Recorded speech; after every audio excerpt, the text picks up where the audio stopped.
The new Louis Vuitton Inside Out. Is it innovative or is it just Louis Vuitton trying to get our money? Before we get into the nitty gritty of this video, hi, welcome or welcome back to my channel. It is your girl Serene G. Here on my channel, we talk about everything beauty, fashion, luxury, travel, all of the good stuff.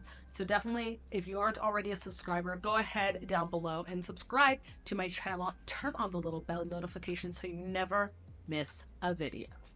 I've never been a huge fan of the Louis Vuitton Neverfull, and not to say that I'm not a huge fan of Louis Vuitton. I have several pieces from them, but I always used to see them just everywhere, and I've always wanted to be a little bit more unique in my selection of bags. I never really wanted to follow the trends, and the Neverfull is a bag that is highly purchased, but it is also a bag that is highly replicated and imitated. When a fashion house decides to revamp or change something that's really iconic, so the Speedy or the Neverfull or the Lock Me or different things, if they decide to upgrade and change these things, I just did a video as well on the Loewe puzzle bag and the changes that happened with the puzzle edge.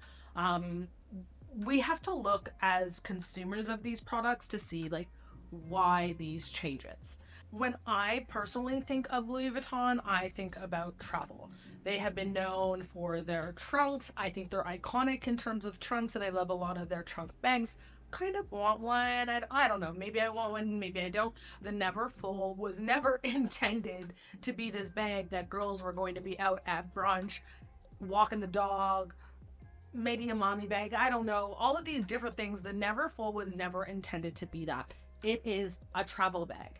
The Louis Vuitton Neverfull is a travel bag. Just like my on-the-go tote, which I do use for work on occasions, that is one of my favorite travel bags. I also have one of the Louis Vuitton duffel bags. Again, a travel bag or like a weekender bag. But again, even in terms of their like SLGs and their toiletry pouches and things like that, like they're bags that go inside of bags. It's about travel. So when I think about Louis Vuitton, that's what I think of. But the Neverfull got this different identity in pop culture in regards to how it was being used and abused. Y'all, I think you guys really did abuse the Neverfull. I say all of this because brands are constantly evolving. What people saw Louis Vuitton for, 100 years ago when they first came out is not the same thing that they see Louis Vuitton for today. So the evolution of items is going to change, how people use these items is going to change, and thus the brand must come out with a response in terms of evolving the style. Has the evolution of the Neverfull been significant enough? Let's go over some of the upgrades and changes that have been made to the Neverfull in this new Inside Out model. I will say that the Neverfull is still available. So I checked online, it is still available. It hasn't gone anywhere, but it seems as though they're really pushing the Inside Out version of the Neverfull, and it could be very similar to like some of the other bags where there's a little bit of an overlap and then one's going to drop off and they're going to stop production. The first upgrade is that the bag is actually reversible. That is why it's called the Inside Out. And now that we have that out of the way, we can talk about some of the other things. But all joking aside, a lot of people have complained over the years about the leather straps. The vachetta leather would get stains on it because y'all abusing your bags. You're using them all the time. But they would get stains on them, water stains, oil stains, things of that nature. And everyone was like, I wish the handles came in black. I wish they came in black. Now they come in black for you.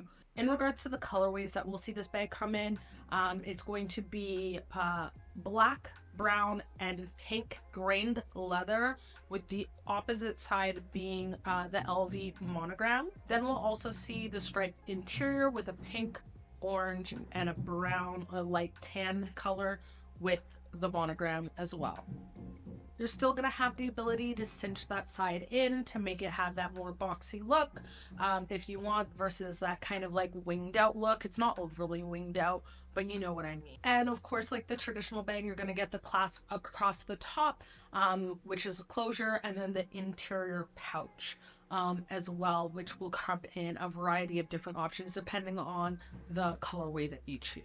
One major upgrade that we are going to see on this bag is going to be the ability to have the long strap, which I thoroughly enjoy. I love a bag that can be worn multiple different ways because sometimes I do need to be hands-free, and as a travel bag, hands-free sometimes in the airport is everything that you need.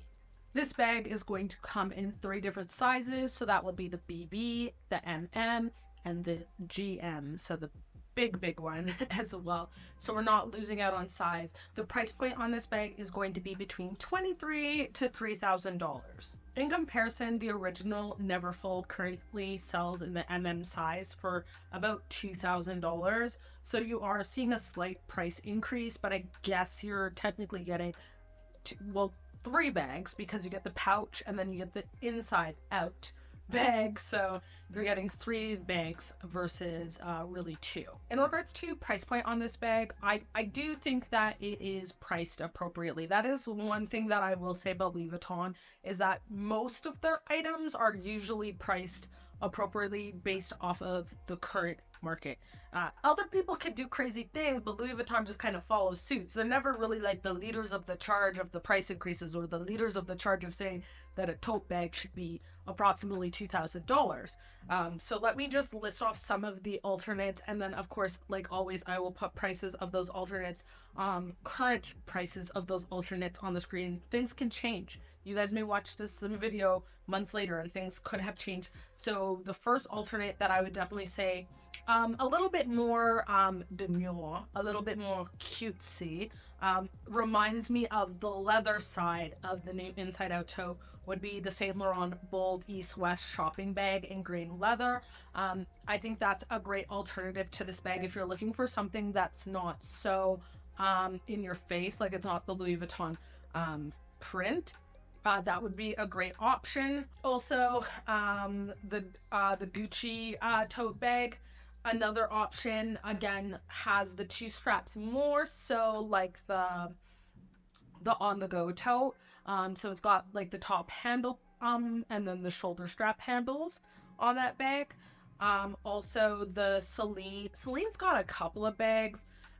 They've got the Kappa's Triumph bag, Dior, but Dior be thinking they're Chanel and Hermes, and maybe they are, but based off of research, they don't hold their value as much. They've got several totes as well. The book tote is more expensive, and that's not leather. And then you can get the book tote as well in leather, but that you're going to be looking closer to like the $5,000 mark. Ultimately, I do think that this bag is priced well within the market. It's not the cheapest one, it's not the most expensive one, it falls somewhere in the middle in regards to price point, and it is tried and true. And I think that the new sizes, the new leathers, color combinations are going to add a lot more versatility to this bag in terms of how you can wear it. But I do think that the smaller sizes allow for this bag to be much more versatile. I would definitely say that the BB size of this bag is my favorite. I like it with the black, with the reverse size being the monogram. I promise I can speak. You can take the little pouch and then you put the long crossbody strap on that. Like that, it's like, okay, if I need a couple more things, or if I'm just running into a store, I could pull that out. I really like that feature. I love a bag that's versatile in that kind of way, so it's kind of doing it for me. But at the current price point, I don't know if it's something that I would currently purchase. I just think that there's so many other bags that I want and I need, and I'd rather take that money, not to say that this bag isn't worth it, but I'd rather take that $3,000 or $2,000 and put it towards something else. In conclusion, I do think that Louis Vuitton stayed quite true to their roots in terms of the Neverfull. I don't see these upgrades in terms of the inside out as like huge or dramatic. I do think that the demographic that previously was buying a Neverfull is still going to buy a Neverfull. I don't think that they've overly broadened their horizons in terms of the types of individuals that they could target with this bag. Although they broadened the horizon, they may have like taken out a couple of people. But I say that like a 10% price increase isn't going to make or break somebody's decision in regards to a bag. If they love the Neverfull bag, they're gonna save up for a couple of more months and just get the bag that they want. I would love to hear your opinions down below in regards to this new iteration of the Neverfull bag from Louis Vuitton. Let me know what your thoughts are. I don't think that it's overly exciting. I think that, you know, the social media campaign around this bag has been huge, and it has been very much in our face. Anyways, until next time, see ya!